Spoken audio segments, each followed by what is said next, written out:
Malaysia adalah salah satu bisnes kopi, kira industri dalam bisnes in kopi yang paling laju kat dalam dunia. Itu dah banyak brand dah. Dulu kita tahu ada Starbucks, ada Coffee Bean, sekarang Larkin ada. Internal pun kita maknanya local kita dah ada, Gigi dah ada, Zeus dah ada. Apa lagi? Brand macam Starbucks ataupun Coffee Bean, benda ni macam tu, Gloria Jeans or whatsoever. Benda ni datang Malaysia first year is 98. Kalau kau nak minum kopi, kau kena pergi kafe. Kalau kau nak pergi kafe, which is hotel. Kan? Yang masuk dia, kau ada coffee machine, kau ada grinder, then full coffee shot, then kau they serve you coffee macam latte, americano. Aku boleh ingat, ada dua jenis kopi je. Kalau kau pergi merata-merata pergi kafe hotel-hotel ni, basically semua pakai bean yang sama. Dua jenis je. Ili. Sama ada Ili ataupun Lavazza. Itu dua sahaja. Aku juga bukan hanya sekadar bekerja di Starbucks dekat Malaysia, tapi aku juga have a lot of connection between in all around the Asia Pacific. So Malaysia sangat lambat untuk belajar benda ni. Bukan dalam Starbucks, masa aku dalam in F&B industry, orang kita ni tak ada adab tu lagi, lambat. Macam tu. Dia dah dibiasakan macam aku bayar kot. Aku rasa benda persepsi tu salah. Macam tu. Kalau dalam Barista Championship, Latte Art Championship, aku punya fokus kat dalam these two main competition dan aku adalah sebenarnya technical judge. Alright. So kerja aku adalah untuk mencari kesalahan orang. Alright. Okay. Dan aku tak minum kopi during competition. Because kita technical kan. So malam ni pun kita sangat excited untuk introduce kita punya guest special guest malam ni. Ikhwan Ajwad lah. Ya, tu nama penuh. Ikhwan Ajwad tu jadi nama dia dipanggil sebagai Juad lah. Ya. Juad ni adalah seorang barista trainer. Dia dah involve dalam industri kopi di Malaysia ni selama 25 tahun lah. Satu kerjaya yang panjang lah. Bagi aku sangat macam satu benda yang besar lah bagi aku, sebab kerjaya 25 tahun memang kau boleh stay, kau boleh bertahan lama, kau boleh teruskan, kau boleh evolve, kau boleh improve dan juga create many success story which is like yang kau buat sendiri, garap sendiri. Yes, kan. Jadi itulah kita nak dengar juga malam ni. Kita welcome Mr. Juad datang malam ni, dan juga dia juga seorang bassist, musician. Dia adalah musician lagu band Pretty Ugly. Kau pernah dengar lagu dari seorang lelaki. Dari seorang lelaki. Ni antara bassist yang perform dengan Pretty Ugly daripada tahun berapa, Juad? Daripada sebenarnya memang sebelum bassist pun memang aku dah follow Pretty Ugly daripada tahun 99 2000. Lebih kurang, yes. Lama juga. Yes. Sebelum tu kau ada main apa-apa? Dengan band mana? Ada. So aku basically sessionist juga. So Pretty Ugly. So aku ada satu lagi band. Memang band sendiri nama Robot Asmara. Oh, Robot Asmara. Benar. Yes, Robot Asmara. Lepas tu session banyak untuk artis. Aku pernah session dengan Azlan Tech Writer. Azlan. Dengan Gahana Sekar Cinta pernah. Dengan Najwa Latif. So kita versatilekan diri kita lah. Macam tu. Tapi so for now memang band yang still stick dan masih berjalan is Pretty Ugly lah. Okay. Satu lagi aku nak shout out kepada baju yang aku pakai hari ni. Ini daripada Postman Apparel. Kita collab dengan company ni, dari company daripada Penang, Perlis dan Penang. Dia orang collab dengan kita, Pesta Kopi Perlis dengan tempatan Fest. Dan belakang dia pun mesej dia bagus. Style lah baju ni. Postman Apparel. Postman Apparel kan. Ya, betul. Local business kan. Betul. Which is like memang kita dengan tempatan Fest ke Pesta Kopi, memang kita dah lama, ini adalah kita punya trust, itu support local business, support local talent, support local kreatif kan. Jadi dia sama juga, tempatan Fest dengan Pesta Kopi ni adalah lebih kurang dia punya susur galur dia kan.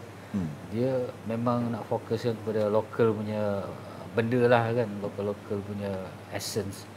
Jadi itulah Juad, terima kasih datang jauh-jauh. Anda duduk mana? Ampang. Tak apa. Kita support. So minggu lepas kau tak boleh datang pasal apa? Sebab aku busy dengan competition. Sebenarnya waktu on that day is actually competition day untuk preliminary untuk Barista Championship and Latte Art Championship untuk national. Okay. So untuk cari apa tu panggil place untuk semi finalist lah. Okay. So which is sebenarnya preliminary tu memang very important, which is itulah penentuan top 12 untuk pergi semi finalist. Kalau ada rezeki, siapa yang menang tu dapatlah pergi final and be part of like apa dia wakil Malaysia lah. Siapa yang menang tu basically. Jadi kau memang tapau semua every competition coffee, so kau semua boleh adjust.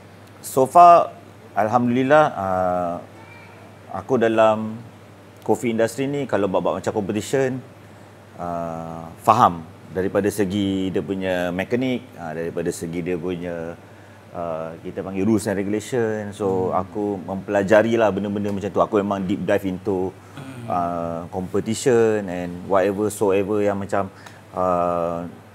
coffee punya industri, benda-benda macam tu related lah. So aku jenis yang macam akan up to date dengan diri aku sebabkan coffee industry ni dia cepat, terlalu cepat. Dia bukan cepat because of the trend, but sometimes dia akan pasal innovation, equipment and barista itself lah, macam dia akan ke depan walaupun kita umur pun ke depan, tapi masalahnya coffee ni is like macam satu benda yang macam aku suka sebabkan dia punya style belajar tu kau keep updating yourself. Kau update. So dia macam ibarat macam software sebenarnya. Kalau aku nak bandingkan dia, bagi aku dia macam sama dengan software. Kau kena still update. Update. Kalau kau tertinggal, so because kau tahu dah kau main kopi dah jauh macam ni. Tapi kalau kau stop situ, apakah dia berbaloi untuk kau ke tak? Macam tu lah. So memang industri ni is like bagi aku mencabar. So benda baru macam tu. Jadi kita rewind balik 25 tahun dulu masa kau masih kanyak lagi kan. Macam mana time tu? Macam mana kau boleh terjerumus lembah kopi? Waktu tu aku rasa tahu late 90s lah, lebih kurang. Late 90s aku dah jadi barista. Masa tu dekat sekolah-sekolah, so aku kerja kat cafe, aku kerja dekat hotel. So in that era kita tahu yang tak ada specialty coffee, there's no any coffee chain, benda-benda macam tak ada. So even though macam like coffee chain brand macam Starbucks ataupun Coffee Bean, benda-benda macam tu, Gloria Jeans or whatsoever, benda ni datang Malaysia first year is 98. 98. 98. Wujudnya chain besar-besar masuk Malaysia tahun 98. Berjaya. Ya, berjaya. Macam Coffee Bean pun sama juga tahun 98 juga masuk. So basically memang 98 tu sebenarnya bukan dalam Malaysia saja tau. Dalam Asia. So mana chain-chain daripada European ke, state ke, masuk ke Malaysia tu, masuk ke Asia market is tahun 98 ke atas. Understood. So waktu tu awal sebelum 98, 97, 96 masa tu aku ingat macam kalau kau nak minum kopi, kau kena pergi kafe. Kalau kau nak pergi kafe, which is hotel. Kan? Yang masuk dia, kau ada coffee machine, kau ada grinder, then pull coffee shot, then kau they serve you coffee, macam latte, americano. That time kita tahu, zaman tu, kopi kalau kita nak tahu, yang tahu kopi, mesti espresso kan. Tapi, macam orang tahu macam espresso, semua espresso. Asal nak serve kecil-kecil, macam tu kan. Tapi, that is where start all about cafe or coffee begin lah. Maksud dia coffee in realistic, instead of like, kita minum industry. So that time aku ingat lagi obviously tak ada cafe macam coffee chain ataupun specialty coffee. So aku boleh ingat ada dua jenis kopi je. Kalau kau pergi merata-merata pergi kafe hotel-hotel ni, basically semua pakai bean yang sama. Dua jenis je. Ili. Sama ada Ili ataupun Lavazza. Itu dua sahaja. Kan? Tapi that time era tu sebenarnya kopi Ili dan Lavazza tu sebenarnya dah mahal lah. Dah mahal lah. Memang that price is like macam untuk pergi ke kafe dan minum a good cup of coffee yang really comes from the bean itself. Dia dianggap sebagai elite. Ya, elite. So macam tu. So memang kita tak mampu kot. Macam kalau nak lepak kafe, macam pasal dia kau kena minum kat lounge, kat kafe. Kat dah hotel kan. Macam tu. So macam mana first terjebak tu? So bila terjebak tu aku rasa fun lah, macam aku pegang espresso machine kan. So kau pun terfikir macam mana aku boleh buat air ni kan, macam benda tu unik. Kau kena pakai, kau kena ada espresso machine, kau kena grinder dia, kau kena panaskan susu tu, without panaskan kau kena steam kan. Siapa tok guru kau? Aku rasa waktu tu aku tak ada tok guru kot. Yang tok guru aku adalah manager kat situ. Aku tahu kau masuk, kau buat air ni memang macam ni, macam tu je kan. So dia belum betul-betul yang macam is legit. So that time aku rasa ikut style Italian. Italian much more like macam diorang punya workflow is a bit like cincai express, pasal diorang kan jenis yang macam fast forward order beverage kan. So macam diorang nak minum espresso, buat je pam habis belah, macam tu. So dia a bit cincai lah. So kalau nak bezakan dulu dengan sekarang ni lebih like macam teliti, kemas, disiplin, benda macam tu lah. Wajib pakai apron. Ya, betul. That kind of style lah. Yes. So bila kau tengok benda ni, career kau sebagai barista tu ada masa depan lah. Dia macam ni, mungkin zaman tu satu mungkin aku fun lah as a barista last time. Dan aku ingat position aku waktu aku kerja dulu, aku tak pernah di dalam posisi yang macam ada pangkat as a manager ataupun supervisor. Dan aku sangat fun as a full time barista kau. So bila aku full time barista, because aku rasa bukan disebabkan time tu tak terfikir sebabkan duit ataupun gaji, tapi kau fikirkan sebab macam best untuk engkau serve orang dengan air kualiti tangan kau. Air tangan kau tu. Maknanya kau buat best, all is about passion. Passion lah. Zaman tu lah kan, waktu tu. So kalau kau nak cakap pasal duit tu cukup, gaji cukup tu, sebenarnya gaji zaman dulu barista tu sangat kecil. Ya. Betul. Aku boleh cerita lah, start dengan harga mungkin 1,000 ataupun bawah 1,000 starting, dan sampai sekarang basic barista tu dah boleh pergi kepada 2,500 ke atas. Macam itulah. So kalau kau tanya aku, masa tu betul orang cakap sama ke, kita kena bebel selalu. Kau kerja sini ada future. Sampai bila kau nak kerja macam ni? Padahal aku diploma in graphic design. Oh ya. Yeah. Tapi aku tak jadi graphic designer pun. So aku terjebak memang kopi sampai habis. So betul lah orang cakap apa? UiTM. Tak, zaman tu aku, kalau kau tahu Cosmo Point, zaman Cosmo Point. Zaman Cosmo Point dah tak ada lah, dah tak wujud lah. So macam itulah cerita dia. So the next level tu adalah bila kau terbabit dengan Starbucks tu tak? Ya, betul. Tapi sebelum aku Starbucks sebenarnya aku daripada Secret Recipe. Secret Recipe dulu? Ya, Secret Recipe dalam 2 tahun, 3 tahun macam tu. Dan aku quit. Sama juga aku kat Secret Recipe, aku adalah barista. Dan masa tu kau dah trainer ke? Belum lagi. Aku memang sampai dekat masa aku dekat Starbucks pun, aku adalah lebih kurang dalam 12 ke 13 tahun full time barista kat situ. Ya, so memang orang akan cakap aku macam, okey, kalau nak cakap uji barista kat dalam company ni jugalah macam tu, pasal aku orang yang tak nak position that time. Dan semua orang marah aku sebabkan kenapa aku tak nak pergi next level, tapi aku cakap aku enjoy kat sini. So aku enjoy buat air and serve to customer, kau borak dengan customer. Aku rasa macam as a barista adalah kau connect dengan orang dan kau berbual yang kau legit dan kau dengar masalah situ orang. Ya, betul. Itu reality dia. Dia macam ni aku boleh dapat customer yang macam mana, dia mungkin somebody dan dia tak pernah cerita kat orang, dia boleh cerita kat engkau sahaja. Dalam tentang kehidupan dia. Dan aku jumpa orang yang macam tu sangat banyak. Hasil daripada kopi tu. Ya. So aku rasa macam bila aku jadi barista tu, aku lebih banyak dengar cerita orang yang macam mungkin orang berkarier tapi kita tak faham behind the scene dia, kehidupan dia macam mana. Macam tu lah. So macam-macam lah. So dia boleh cerita personal life, kehidupan dia kat aku, padahal dia tak pernah cerita benda tu dekat family dia ataupun siapa pun. Dia macam kadang-kadang just macam, boleh duduk je? Okey, duduk. Dan macam tu lah.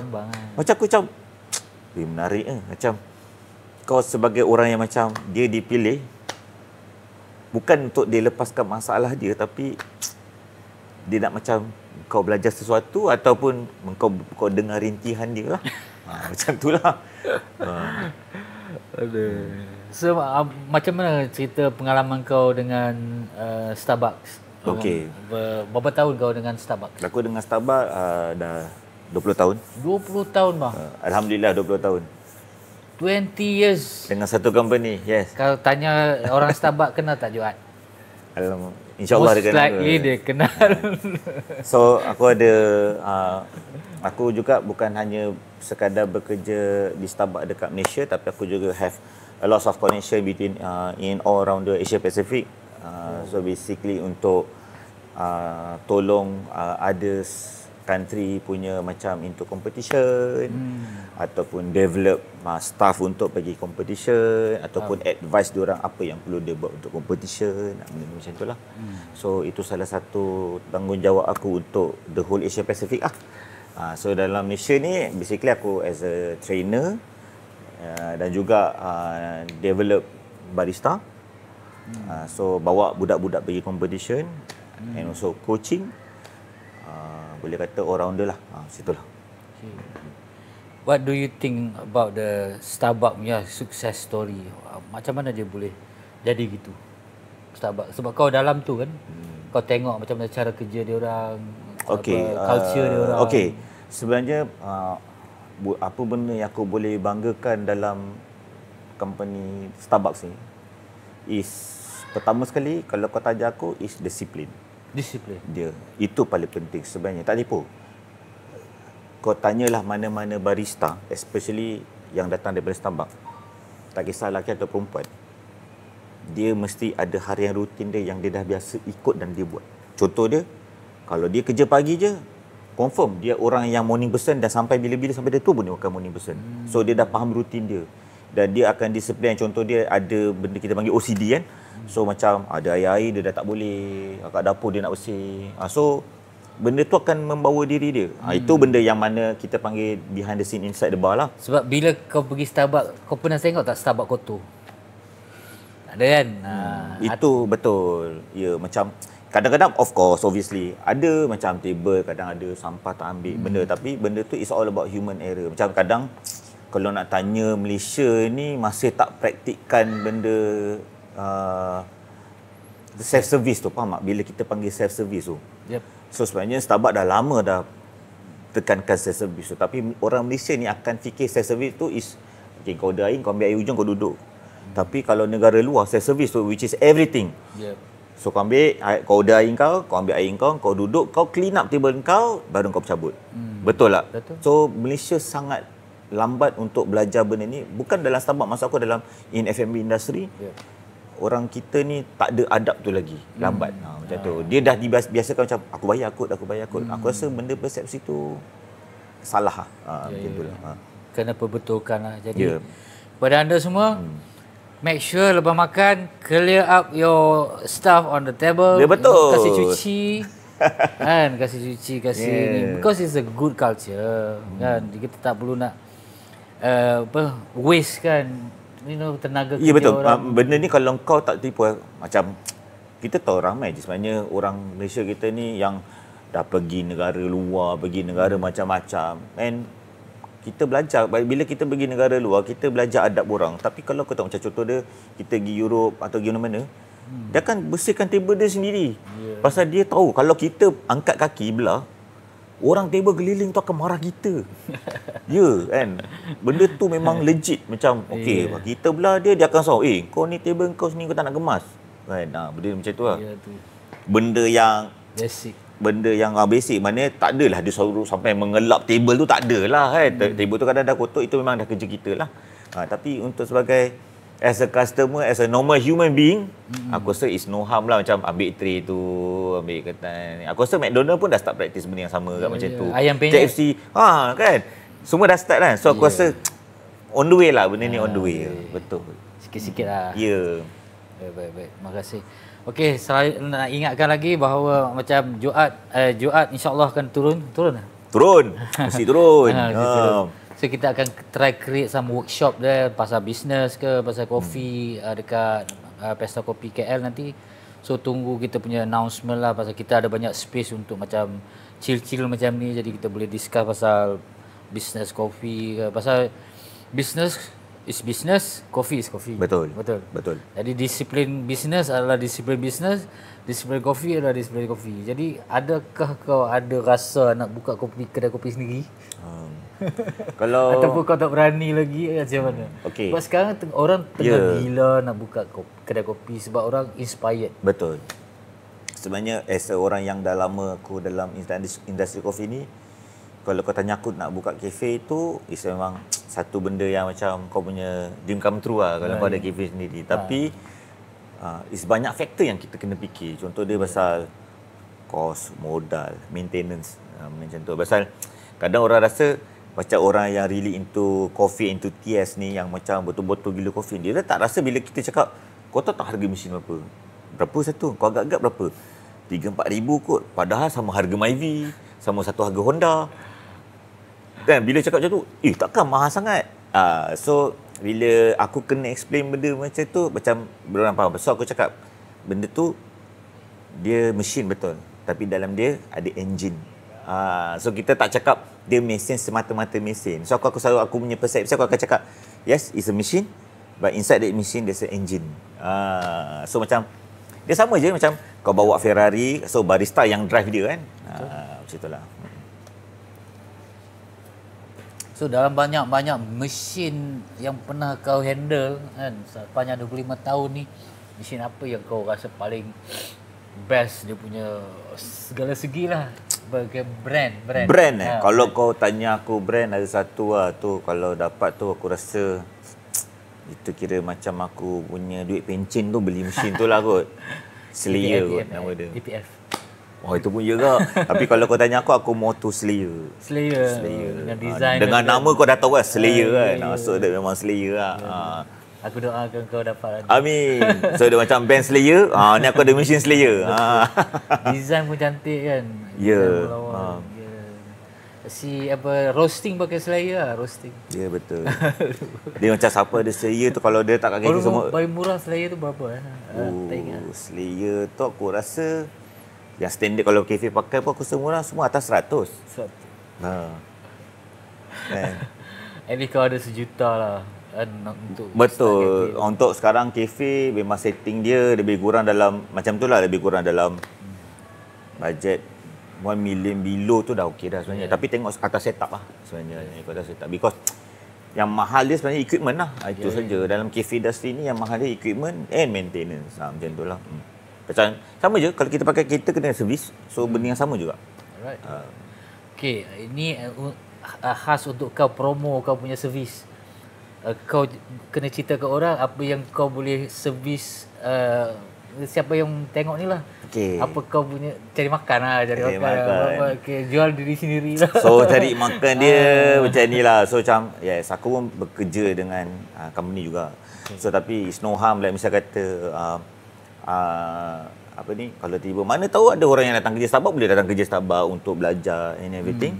And ada motif kalau dengan aku ni lebih kepada kalau ada personal untuk macam nak belajar pasal about apa ni coffee untuk set up kat rumah ataupun minta advice. So aku rasa aku no harm untuk kedai, benda-benda macam tu lah. So okey je untuk tanya aku benda-benda macam tu. I'm willing to help benda macam tu and support. And also macam ada orang yang macam misal kata yang barista sekarang tengah gila-gila competition dia. So aku pun boleh like macam tunjuk aja sikit, coaching sikit, benda macam tu lah. Takat ni dah berapa banyak competition kau dah involve? Untuk sekarang because aku hantar budak-budak aku ni pergi untuk competition.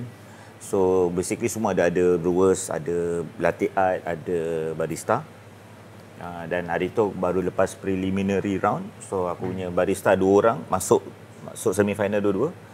And also latte art seorang masuk semi final juga, alhamdulillah. So which is the next step is semi final to final lah. Macam itulah.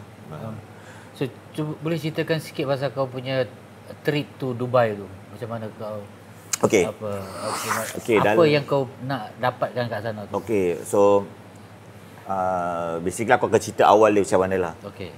So sebenarnya dalam industri aku pernah join competition. So bila aku dah pernah join competition, so aku tak pernah ada dapat rank atau benda. So aku berminat untuk belajar. Bila aku compete tu ada judges. Alright. So aku tertarik dengan macam aku rasa aku nak jadi judge ni. Macam mana best ke jadi judge ni? Macam mana kau judge orang compete ni apa semua kan.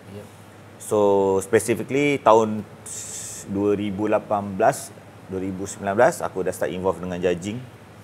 And kalau dalam Barista Championship, Latte Art Championship, aku punya fokus kat dalam these two main competition dan aku adalah specifically aku adalah sebenarnya technical judge. Alright. So kerja aku adalah untuk mencari kesalahan orang. Okay. Okay. Dan aku tak minum kopi during competition. Okay. Because kita technical kan. So bila aku belajar technical tu, nak belajar pasal scoring, kau read the rules and regulation. So aku macam deep dive kat situ lah. Alright. So sampai tahun 2020 dah COVID, so aku dah tak boleh buat apa. So aku start balik tahun 2022 dan aku start balik untuk national judging dalam Malaysia lah. So requirement untuk judging ni banyak benda. So kau kena ada at least macam ada kat Malaysia requirement dia lain, kalau kau pergi negara lain requirement dia lain untuk be a judges for national competition. Pasal apa? Dia punya setting adalah sama seperti world competition. Dia tak boleh lari because yang national ni nanti siapa yang menang akan pergi ke world juga. Siapa yang ada payung dia? Payung dia adalah ACA. ACA tu adalah Specialty Coffee Association. Alright. So ACA ni semua orang kata because dia ada course dia juga macam-macam so semua.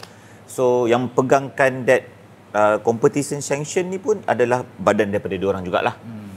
So every single year aku rasa macam aku cakap tadi kat kau yang banyak benda baru akan belajar. Yang every single year ada je rules and regulation akan ditukar. So benda macam tu kau akan catch up balik. Kadang-kadang kau kena refresh balik macam apa beza 2023 dengan 2024-nya.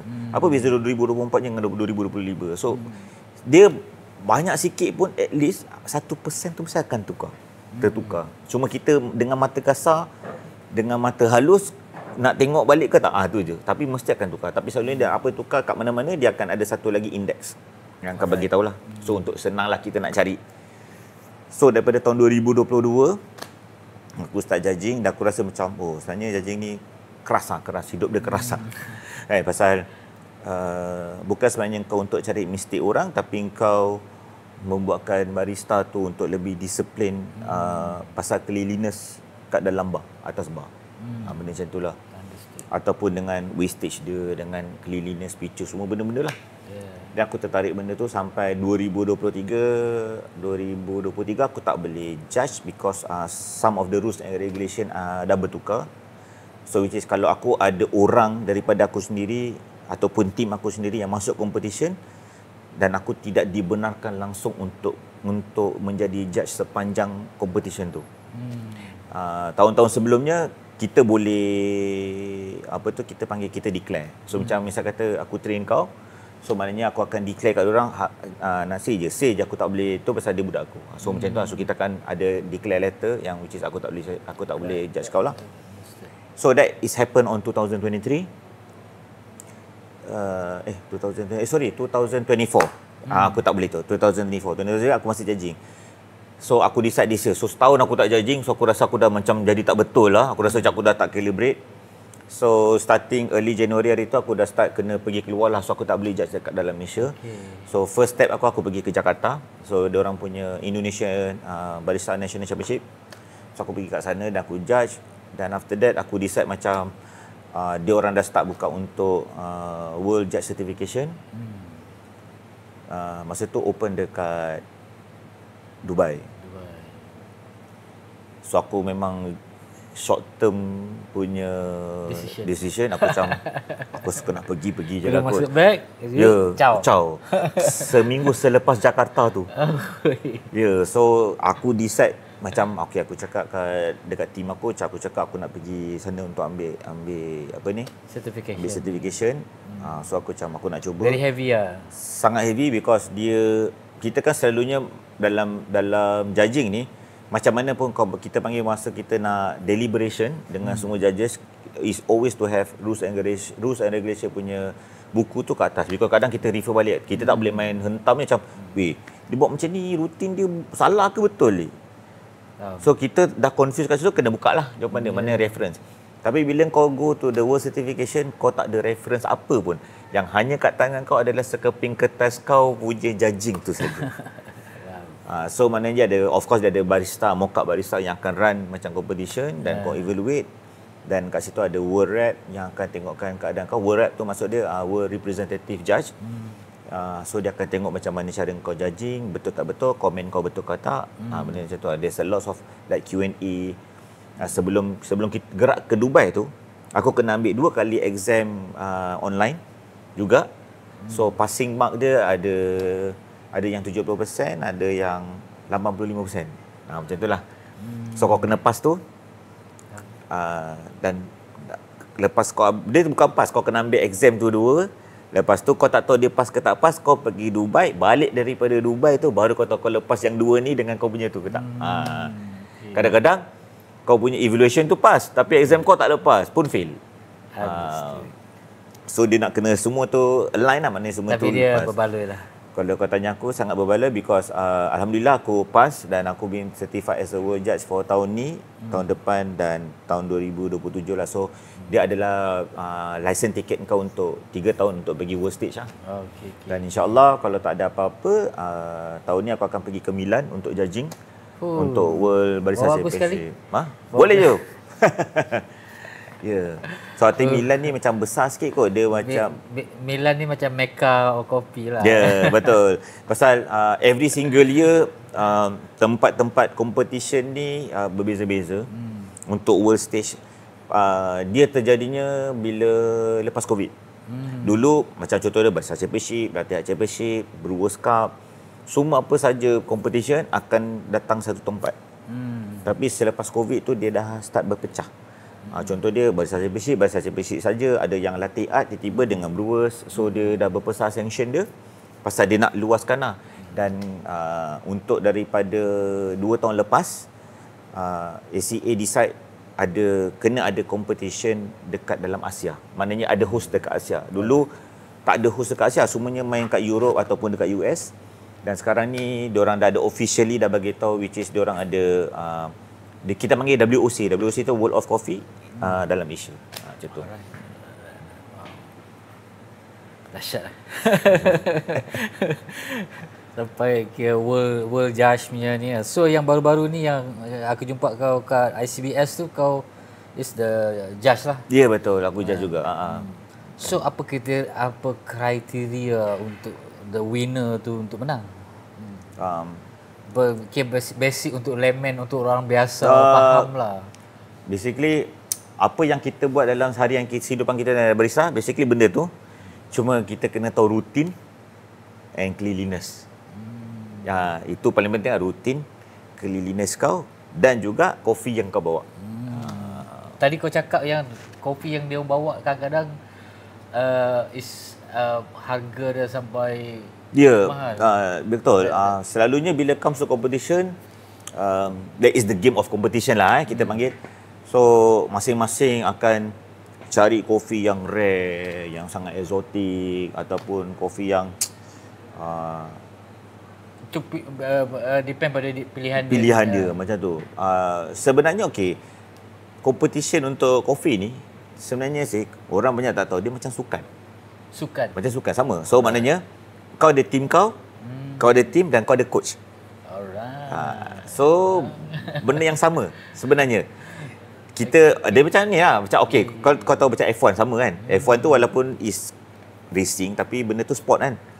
So kau yang drive tapi kau ada team kau keliling kau kan. Siapa specialist tire, siapa yang specialist jaga engine. Tapi capability team kau tu atas kat kau sebenarnya, betul tak? Pasal kau yang akan bawa tu. Dan apa-apa pun semua dia kena dengar cakap. Bukanlah dengar cakap macam kau tahu macam, oi, aku kereta crack lah, tak boleh. Aku kena tambah ni pasal handling dia mungkin tak okey. So kau dah cakap ni tak okey dan kita kena check balik benda-benda macam tu lah. Sama je. So kita panggil the calibration lah. Okay. Apa nama? Aku ada satu benda nak tanya pasal beans lah kan. Kalau orang anggap sebagai Arabica tu semacam satu tahap yang tinggi lah kan. Jadi apa beza dia pula dengan Robusta? Pada pendapat kau lah, apa pendapat kau? Yes, benda tu kita panggil species of coffee lah kan. So basically species of coffee ni yang the most high quality is obviously kita akan tahu is Arabica. Okay. And second part will be Robusta. Robusta which is all the mash production macam instant coffee akan pakai benda-benda which is memang dalam dunia ni akan banyak orang pakai is the Robusta lah. So itu pokok dia antara ini dua dia ni. nak sebenarnya Robusta bukan Robusta. Bukan Robusta. Ada yang I think dia macam different country have different dialect kot. Benda macam tu. Kan? Okey, lepas ni aku ya betul. Ada yang panggil Robusta because kalau selalunya kalau ada kita rasa kopi tu macam a bit harsh, kita kacap the flavor is a bit robust. So kita panggil robust kan. So kita akan tahu so robust tu macam ala-ala Robusta because Robusta ada a bit flavor a bit robust. Liberica pula macam mana? Ada panggil Liberica, ada panggil Liberica. Kalau aku panggil Liberica, aku tak panggil Liberica. Okey. Macam tu kan. So dia ada Arabica, ada Robusta, ada Liberica, ada Excelsa, ada Jonidas, macam-macam sekarang. Macam-macam. So benda-benda ni contoh dia very banyak-banyak bukan varietal lah. So sebenarnya panggil spesies lah sebenarnya spesies. So spesies ni masih ada orang yang gila masih mencari-cari lagi kat hutan, tiba-tiba tak jumpa. Masa tiba-tiba ni sebenarnya lain lah lagi macam tu. Tapi basically in the world of production kita tahu benda yang paling induk dia dua, cuma Arabica and Robusta. Macam kita mungkin kita known as Liberica pasal Malaysia kaya dengan Liberica. Benda macam tu. Tapi tak semua country ada Liberica. Macam kita bukan penanaman bagus untuk Arabica kan, dan juga mungkin kita tak ada Robusta juga macam tu. Mungkin ataupun sangat minimal lah. Tapi Vietnam lebih kepada Robusta. Vietnam adalah Robusta nombor 1 terbesar kat dunia lah. Kita akan tahu itulah. Jadi dia banyak import ekspor kepada macam company-company yang macam mana? Selalunya Robusta ni more towards the chain pun pakai tapi dia campur. Campur ataupun sebenarnya bukan chain lah, dia banyak kepada yang tu lah. Company yang buat Nescafe, kita panggil instant coffee. Dia mau kick tu lah. Ya, instant coffee. Betul, instant coffee because dia nak rasa yang kita cepat panggil body bitter high, benda macam tu. Pasal orang tahu dalam kopi ni kadang orang nak enjoy the bitter moment tu kat dalam kopi. Macam tu kan. Kadang orang nak ada kan selalu ayat-ayat orang tu kita panggil nak tak ada kick adik, tak ada kick kan. So kadang kita pun fikir apa benda kick kan, kick kau lah pun mula tak jadi pula kan. So macam tu lah. So macam tu lah kadang aku macam pun faham juga kadang orang datang kan, dik saya nak kopi yang strong dik. Aku pun fikir macam mana aku nak apa beza kalau macam VVIP kopi. VVIP? Contoh macam luar. Bagus soalan ni. Luwak ni actually kita tahu lah dia marketing. Bukan marketing. Aku panggil satu benda kopi yang macam orang yang berduit sampai dah tak tahu nak buat apa kan. So carilah kopi bangang-bangang macam ni. Bukanlah dia bangang macam mana. Memanglah dia tu daripada najis benda tu. Tapi benda tu macam mana nak cakap lah. Sensasi lah. Bukan sensasi. Okey, dia ada sebab dia. Kopi ni sebenarnya sekarang ni dah start nak di-ban oleh WWF. Yes, because why? Orang dah benda ni is high demand kan. Yang demand siapa? Orang kita tak nak minum. Bukan sebabkan kita tak nak minum pasal benda tu daripada najis, tak. Tapi kita tak nak minum because of the price. Kita tak mampu.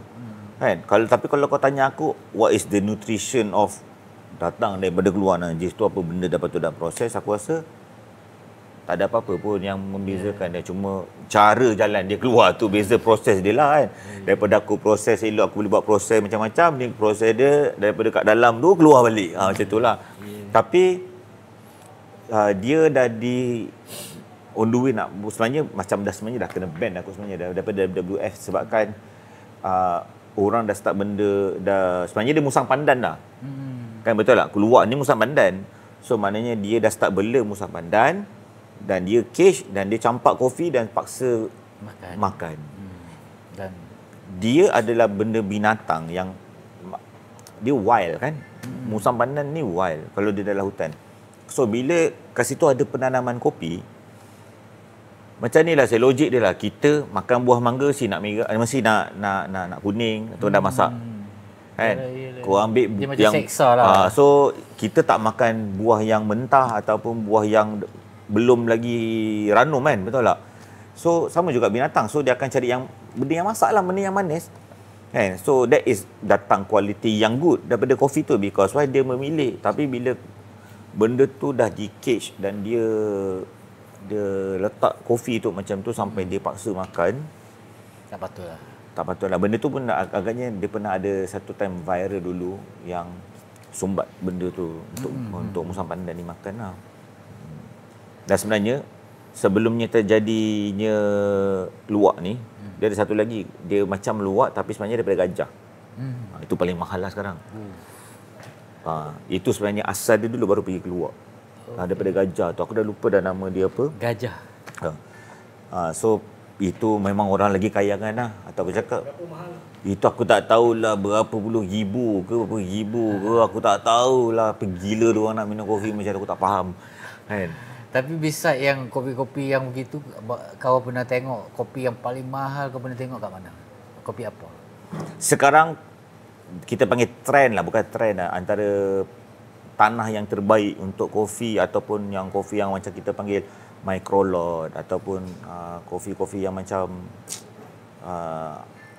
bukan tengah trend tapi orang akan ambil dekat situ lah, is Panama. Panama ni kita panggil dia ada magical land of coffee lah. Pasal dia ada satu nama varietal of geisha. Okay, geisha ni naiknya kat sana lah sebenarnya. Tapi sebenarnya geisha ni asal dia daripada Ethiopia juga. Okay, so tapi diorang try tanam dekat Panama, dan bila bawa ke Panama tu dia jadi sangat interesting, dia create macam-macam flavor. So Panama ni dia macam ibarat macam kau ambil je varietal mana-mana, kau tanam kat situ, dia semua jadi lagi lebih overpower macam itulah. So dia akan jadi sedap. So bila kopi dekat Panama ni akan jatuh kepada macam sangat mahal lah. So orang akan ambilkan kopi-kopi mahal ni untuk pergi kat industri ataupun specialty coffee, agak macam adakah orang akan beli kopi semahal ni? Faham tak? Sanggupkah aku nak jual espresso untuk satu shot sampai RM50? Kalau RM50. Macam itulah. Kan ada tak yang macam kalau aku ambil berkilo-kilo, kan berapa lama dia boleh tahan untuk aku jual lah. Benda macam tu lah. So dia banyak faktor. So that's why kopi-kopi macam ni orang akan bawa kepada macam competition. Pasal judges yang akan minum lah macam untunglah kau dapat minum kopi best. Tapi itulah function dia, macam itulah. Tapi macam itulah aku cakap, macam Panama ni antara one of the highest rank of Honduras pun okey kan? Okay, not bad, betul. Tapi sekarang because baru-baru ni aku dah minum Honduras punya, macam sedap je sebab sedap sangat.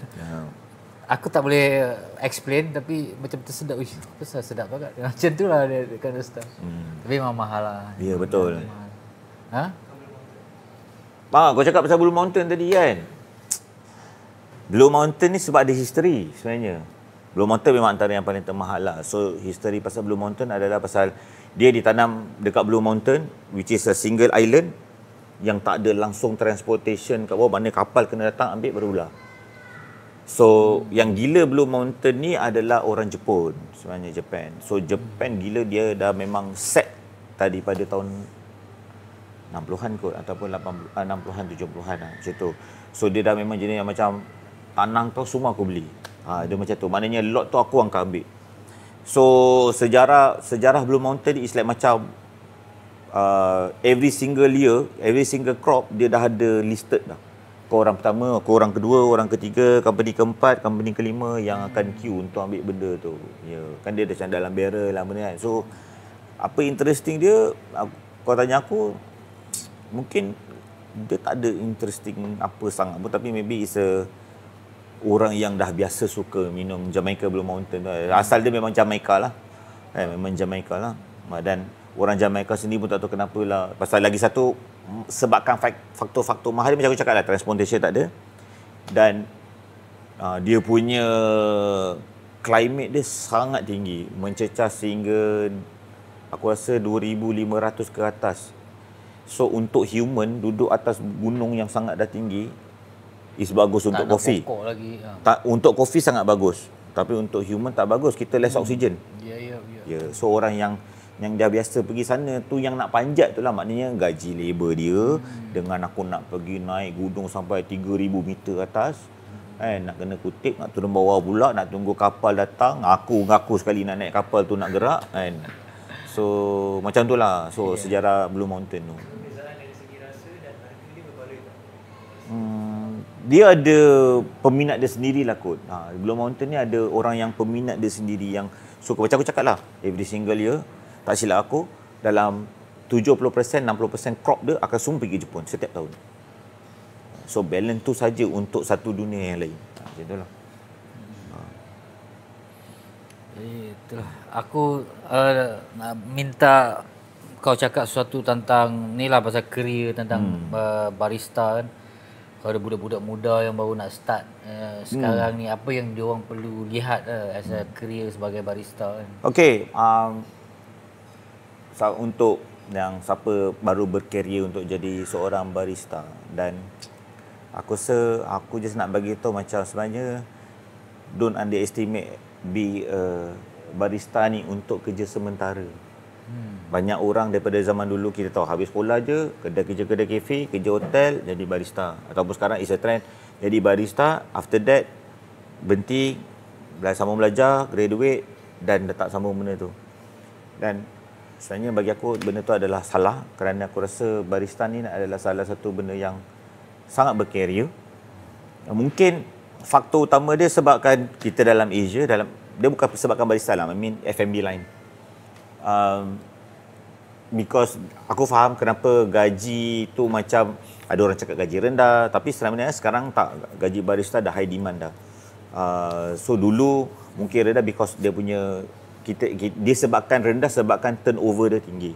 Sebabkan macam ni lah, 17 tahun habis sekolah dan masuk kerja, 2 tahun, setahun berhenti, masuk graduate, dan kita tukar orang baru. Dan tak ada orang yang kekal lah. Tapi kalau kau nak tanya aku, kepada mak bapak diorang ni jugalah sebenarnya lah. Kalau kita tahu yang mak ayah ni lah yang suka cakap macam, berapa lama dik nak kerja situ dik? Kan? Berapa lama kau nak bancuh air? Sebenarnya saya rasa untuk mak ayah yang tengok channel ni, salah makcik. Kan? Saya cakap terus terang, salah. Betul. Sebenarnya jangan. Rezeki tu Tuhan yang bagi, Allah yang bagi. So jangan underestimate. Sebenarnya barista tu is benda yang berkarier. Buat apa saja pun dia boleh akan jadi karier. Tapi bagi aku cakap betul terus terang. Sungguhan lah. Yes, sungguhan. Dan aku know how, kalau misal kata satu hari anak aku kalau nak jadi barista pun, go ahead. Go ahead. Maknanya kalau kau ada passion dan dia ada karier. Bukan macam just masuk, ada je. Bukan aku tak jumpa barista yang macam, saya kerja saja bang, saya nak cari duit. Betul, permulaan dia. Tapi lepas tu dia dah tahu how to play the game, the craft, dan dia tahu lah. Because aku rasa bukan setakat career, tapi jadi barista ni adalah boleh jadi musician juga, main bass. Betul. Coffee is art. Coffee is art lah. Yes, betul. So, Hafiz, apa soalan hangat yang dah sedia dalam kepala? Sekarang kita panggil kopi ni dulu salah satunya kita tahu is a drink, okay, beverage lah kan. Tapi sekarang kopi ni is a lifestyle. Okay. So awet-awet datang minum, tapi sebenarnya penuh lagi, tak habis pun. Macam itulah. So is a lifestyle. So dan aku rasa bukan itu saja, tapi kalau nak tahu this is fact, Malaysia adalah salah satu bisnes kopi, kira industri dalam bisnes in kopi yang paling laju kat dalam dunia, paling naik. Bukan Malaysia daripada sejak COVID tu yang paling. Pasal macam ni, perasan tak? Semua chain nak datang sini. So kita dah banyak brand lah. Dulu kita tahu ada Starbucks, ada Coffee Bean. Sekarang Lakin ada. Internal pun kita maknanya local kita dah ada. Gigi dah ada, Zeus dah ada. Apa lagi? Tim Horton dah ada. So semua chain daripada Korea punya chain pun dah masuk sini. Jepun punya chain pun dah masuk sini. Dan macam aku terfikir, kenapa kat Malaysia? Faham? So maknanya jalan bisnes in coffee kat dalam Malaysia tu sangat terbuka. So macam aku cakap lah, so is a lifestyle. Coffee ni is lifestyle lah. So datanglah ke Pesta Kopi Kuala Lumpur. Tapi dia. aku perasan memang sebelum Malaysia meletup apa semua tu, memang Indonesia ada pergerakan lah macam filosofi kopi. Tapi memang masa tu memang Australia memang tengah hangat kan masa tu. Ya, kalau cakap pasal into world of coffee in specialty coffee lah, kita panggil specialty coffee kan. Memang is Aussie lah. Oh ya. Aussie lah, memang Aussie. Kau pernah pergi sana? Pernah tapi dah terlalu lama. Tapi memang diorang is legit macam one block to another block ataupun satu kedai ke satu kedai, sebelah-sebelah tu pun masing-masing ada crowd dia. Maknanya kalau aku buka bisnes kau sebelah kau, dia dah tak payah macam orang Melayu nak hantar santau tak payah dah. Kan? Kau crowd kau sendiri, aku ada crowd kau sendiri. Betul lah. Kalau kita dah kena santau-santau lah kan. Itu paling tak best kan. Kita nak menjaga clean. Tapi aku rasa generasi sekarang yang meniaga kopi ni dah tak ada santau dah. Tak ada lah. Alhamdulillah mungkin tak ada lah. Laksa mungkin ada lagi. So benda macam tu lah. So basically sebenarnya lifestyle kalau kau pergi kat mana-mana pun semua disebabkan viral lah. So kalau kadang-kadang ada je kopi tempat ramai orang tapi kopi dia okey ke tak? Macam tu lah. Tapi aku punya orang is Tapi kau kena ingatkan balik supaya jangan hentam. Ya, ini aku nak cakap kat semua orang. Tak kisahlah kau pergi satu kafe ni. Kau terror macam mana pun. Kau suka ke, engkau tak suka ke, kau terror macam mana pun kalau pasal kopi pun, kita janganlah, kita appreciate. So kita minum, enjoy dan fikir dulu. Sebab of course memang orang akan cakap aku, tapi duit aku jual. Memang duit engkau, tapi kalau dah special dia macam tu, engkau pergi kedai tu sebab apa? Viral. So bila viral, kedai tu kau pergi kontam. Kan? Itu masalah engkau lah sebenarnya kan. So bukan, maksud dia macam okay, kenapa? So maybe kafe ni macam mana nak cakap lah, dia ada cara dia sikit. Of course kalau dia tak okey ataupun sedap, mungkin dia ada sebab-sebab dia. Kadang-kadang ada juga, bukan aku nak cakap tak ada kafe yang macam tak boleh belah kan. Tapi kadang-kadang kau baca macam mungkin aku baca lah, aku tengok macam seorang kat dalam tu masak lah barista dia, memanglah cerai semua air dia. Contoh dia macam tu lah kan. So macam tu aku tak salahkan barista tu, aku akan salahkan siapa? Salahkan owner kedai lah. Kau nak buat bisnes, kau suruh Muhammad tu seorang-seorang datang kedai, bantu dia yang buat semua, one man show, memang tak jadi apa lah. Situlah. So depend, bagi aku macam kalau benda tu situation dia semua okey, semua cantik, bagi aku macam jangan kita condemn. Ataupun ada juga lagi satu yang benda yang paling aku tak suka lah. Acah-acah dah terror minum kopi lah. Dah terror minum kopi. Kopi ni apa lah? Kopi ni rasa macam ni lah. Kan? Kopi ni tahi lah. Macam. So aku rasa aku tak suka kot. Bukanlah tak suka, macam aku faham. Itu masing-masing punya persepsi. Tapi janganlah kita condemn. Benda macam tu. Which is kita sendiri, macam aku sendiri, mungkin aku orang yang expert in coffee, tapi aku tak pernah orang yang condemn. Because aku jenis yang appreciate pasal tu. Macam tadi korang cakap aku, Juat, kopi apa yang kau rasa paling kau suka? Aku bukan ada benda, aku sangat neutral. Neutral bukan pasal sebab aku nak play safe tak, tapi aku rasa macam aku still pergi mamak minum Nescafe. Aku still pergi kopi tiam minum cam. Kan? Aku still boleh pergi kedai kawan-kawan yang buka tepi jalan minum dia punya kopi. Kan? Aku still minum kopi yang dengan condensed milk. Betul tak? Sebenarnya dia macam ni, jangan hipokrit. Jangan hipokrit. Itu ayat aku, jangan hipokrit. Minum kopi enjoy je, jangan hipokrit. Yes. Enjoy. Jangan lebih-lebih lah. Tak kisahlah kau minum kopi ke, kau minum teh ke, kau minum coklat ke, enjoy. Okay. Terima kasih banyak-banyak Jad. Sama. Bagi kita peluang untuk berbicara tentang kopi. Sebab kita pun memang dalam proses, macam aku cakap, setiap kali kita buat podcast ni, kita sebenarnya bukan nak tunjuk pandai, kita nak belajar. Belajar macam-macam benda lah. Kita tak tahu pasal kopi, masa kita buat pasal kopi yang awal-awal dulu, kita banyak lah tanya dengan orang-orang yang dah experience lah, apa macam ni. Sebab memang ramai orang tak tahu lah pasal kopi kan. Ya, macam aku lah, walaupun aku tak berani nak cakap aku expert, because aku masih belajar. Walaupun dalam keadaan aku dah lama mungkin dalam industri, tapi aku rasa ayat orang kopi ni kita orang panggil apa tau, kata every single day is a learning day, ataupun is a learning journey for every single day. Macam itulah. Dan paling penting sekali adalah dalam kopi punya penyediaan yang aku boleh sum up malam ni adalah disiplin lah. Disiplin. Betul. Disiplin. Bangun kena awal. Subuh. Jangan miss. Betul. Aku orang yang 4:30 dah akan bangun tiap hari. Automatik. Aku dah tak ada alarm, cuma aku ada body alarm. Dah ada body alarm lah. Cuba untuk tidur lebih lama. So aku tak ada. So aku akan 5:30, 6, paling lambat 6. Aku dah body alarm lah. Alhamdulillah. Ya. Tidur jangan lambat sangat. Ya betul. Faktor usia. Faktor usia. Jadi itulah disiplin paling penting lah, sama ada dalam bisnes ke, dalam bikin kopi ke, ataupun kau nak menang competition kan. Jadi kepada barista-barista yang expired punya barista ni kan, tak kisahlah, especially kita punya bangsa lah, macam Melayu macam kau cakap, takut-takut. Banyak takut. Banyak takut. Jadi jangan takut. Betul. Jangan takut. Pergi je. Yes. Dalam kopi ni memang betul. Contoh dia macam ni, kadang orang cakap aku lah, ni last. Hobi kopi ni bukan benda yang murah sebenarnya. So, kalau nak cakap tersalah pilih jalan, tak juga, tapi itulah dia. Sebenarnya, hobi untuk kopi ni memang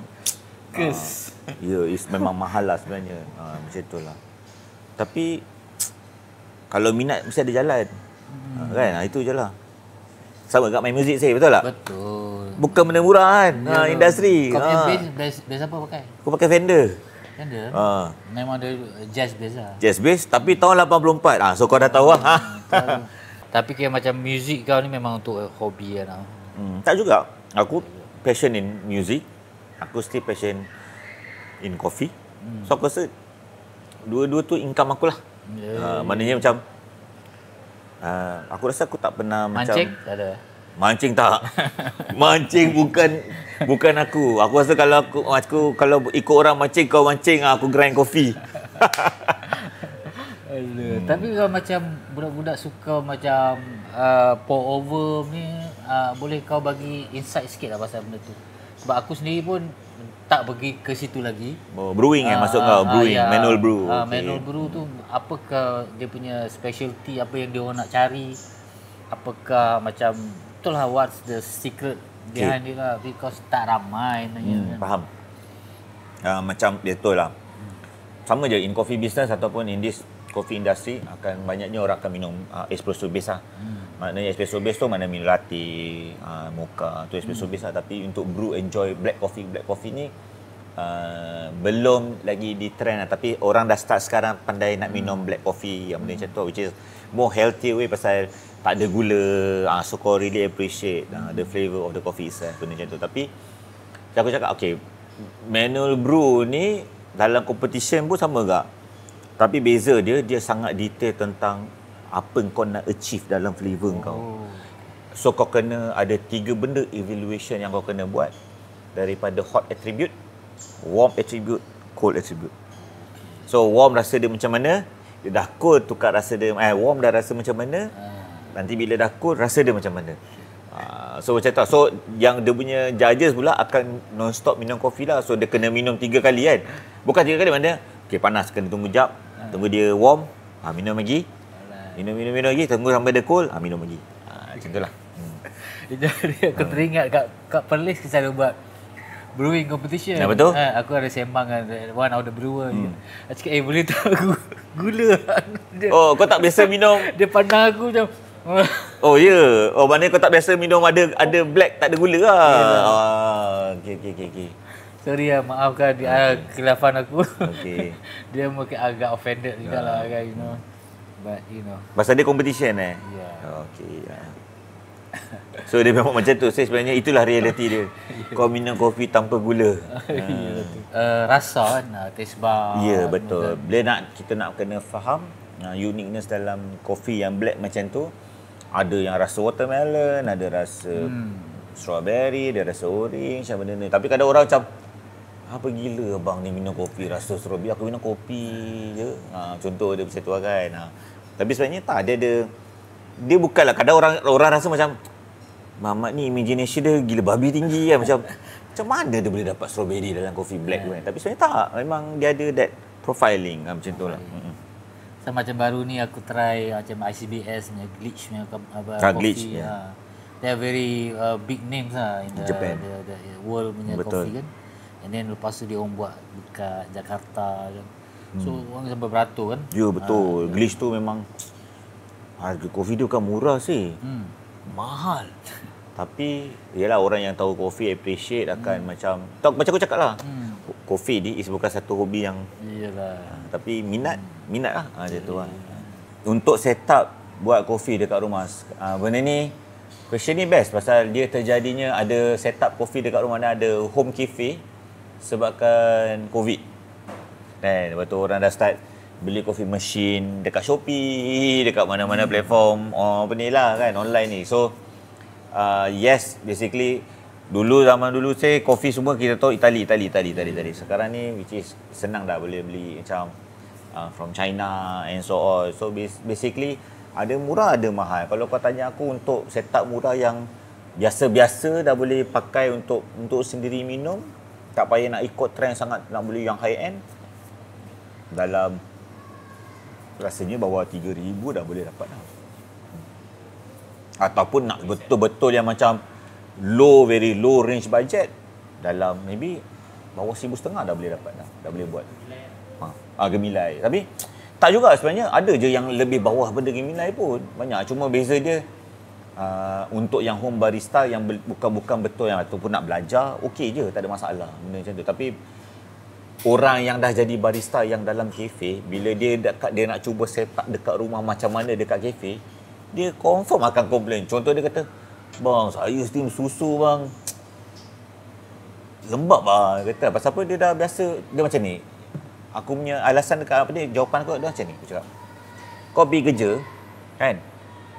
Kau bawa BM, kan? Kau bawa bos kau bawa BM, balik rumah kau bawa Wira, beza tak? Dia kata, beza lah bang. Sama je lah. Kau kerja kau bawa mesin kau BM, kan? Kau sampai kat rumah, kau kena drive bawa Wira. Memang. So basically itulah jawapan dia macam tu. So betul tak tadi pun contoh kadang aku benda ni aku suka relatekan benda macam tu yang kehidupan kita nampak kat luar. Siapa?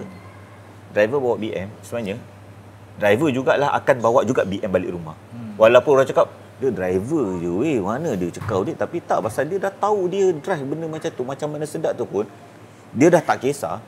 Beli je model apa pun, janji aku bawa BM. So aku cakap so kau tak boleh lah. So kalau kau nak setting budget kau macam dekat dalam kafe, kan, jawapan dia kau ambil loan. Ataupun kau simpan duit kau 5 tahun, okey kau boleh buka kat rumah. Kan, belum suruh buka kafe, buka kat rumah. Kat rumah dia. Fine kan art. Ya. So aku nak minta tolong kau shout out sikit datang ramai-ramai ke Pesta Kopi Kuala Lumpur. Okey. Ni kat sini. Okey, berapa bulan saya? 8, 9, 10 Ogos. 8, 9, 10 Ogos. Ya. Okey. So, kepada semua rakyat Malaysia ataupun penggemar-penggemar kopi ataupun barista-barista paling power kat Malaysia ni. So, datanglah beramai-ramai dekat Pesta Kopi dekat semua house kan. 8, 9, 10 Ogos. So, jumpa anda di sana dan saya akan juga ada di sana. Beramai-ramailah kita di sana. Yeah. Okey. Thank you very much. Dan aku punya soalan terakhir lah ni. Soalan terakhir aku ni especially pada orang yang nak buat bisnes. Sebab bisnes tu adalah satu benda yang kau dah invest kan, dengan mesin whatever kan. Macam mana kau nak bertahan dan kau sukses lah. Okey, aku rasa game sekarang ni because sekarang ni zaman canggih. Kalau zaman dulu, kalau aku cakap kat semua orang dan benda ni aku kongsi the idea. Kalau kita buka cafe ni, basically orang akan sibuk nak macam, okay, bila kita dah set up semua benda tu memang duit lah, tak tipu lah untuk set up, dah set up. So lepas tu yang pening kepala dia akan fikir macam cari barista. Betul tak? Tapi the answer is not a barista. Kau kena cari. Kau kena cari marketing. Orang yang boleh buat marketing. Sebab kau yang nak jual brand kau dan kau yang nak jual cafe kau dan produk kau. Aku rasa kalau kau sendiri nak bawa benda tu, tak, aku rasa as an order, better kau yang belajar barista pasal kau yang passion nak buka kopi. sekadar kalau kau nak ambil duit untuk bisnes kau tu pasal kau rasa kerja duit kafe ni, salah. So I think the owner should be sit down and learn about coffee, belajar pasal coffee, be a barista, dan tahu macam mana, at least as a owner pun kau tahu background as a become a coffee, so belajar. Tak kisah muda tu, kau kena belajar. Yep. Tapi bagi aku in business sekarang, Marketing. in cafe is marketing. The answer is marketing. Setuju? Setuju. Memang. Okay. So, marketing, disiplin dan juga bangun pagi, subuh jangan tinggal.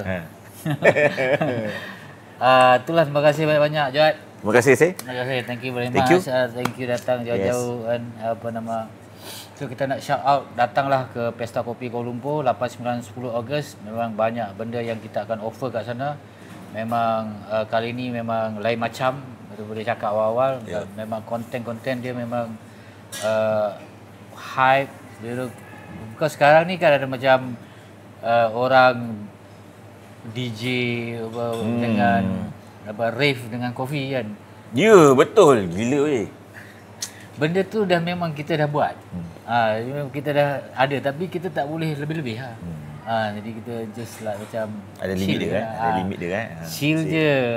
Jadi layan kopi, layan kita ada DJ yang kita nak panggil juga kan, budak-budak macam geng-geng PJ tu, ada orang dah ada ni lah, dah ada plan tu. So ada macam-macam lah dekat Pesta Kopi Kuala Lumpur. Jumpa nanti di sana insya-Allah. Yes. Nanti jumpa lagi di next podcast kita. Assalamualaikum. Assalamualaikum.